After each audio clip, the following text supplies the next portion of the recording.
ಆನೇಕಲ್ ಪೊಲೀಸರು ಕುಖ್ಯಾತ ಅಂತಾರಾಜ್ಯ ಕಳ್ಳರ ಗ್ಯಾಂಗ್ ಅನ್ನ ಬಂಧಿಸಿದ್ದಾರೆ. ತಮಿಳುನಾಡು ಮೂಲದ ಭರತ್, ಮಧು, ಸತೀಶ್, ಸಂತೋಷ ಬಂಧಿತ ಆರೋಪಿಗಳಾಗಿದ್ದಾರೆ.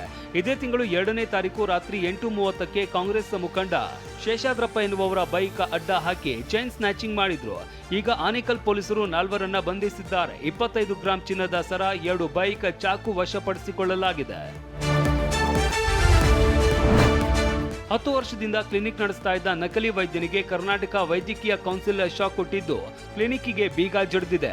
ಯುನಾನಿ ವೈದ್ಯನಾಗಿರುವ ಆಜಾಜ್ ಅಹಮದ್ ಅಲೋಪತಿ ವೈದ್ಯ ಅಂತ ಹೇಳಿಕೊಂಡು ಕೋರಮಂಗಲದಲ್ಲಿ 10 ವರ್ಷಗಳಿಂದಲೂ ಕ್ಲಿನಿಕ್ ನಡೆಸ್ತಾ ಇದ್ದ.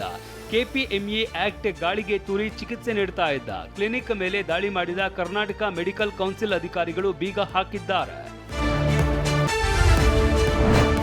ಲಾಯರ್ ಜಗದೀಶ್ ಬಂಧನಕ್ಕೆ ತೆರಳಿದ್ದ ಪೊಲೀಸರು ವಾಪಸ್ ಆದ ಪ್ರಸಂಗ ನಡೆದಿದೆ. ಸಾಮಾಜಿಕ ಜಾಲತಾಣದಲ್ಲಿ ಜಾತಿ ಬಗ್ಗೆ ಮಾತನಾಡಿದ್ದ ಜಗದೀಶ್ ವಿರುದ್ಧ ಮಂಜುನಾಥ್ ಎಂಬ ವ್ಯಕ್ತಿ ದೂರು ನೀಡಿದ್ರು.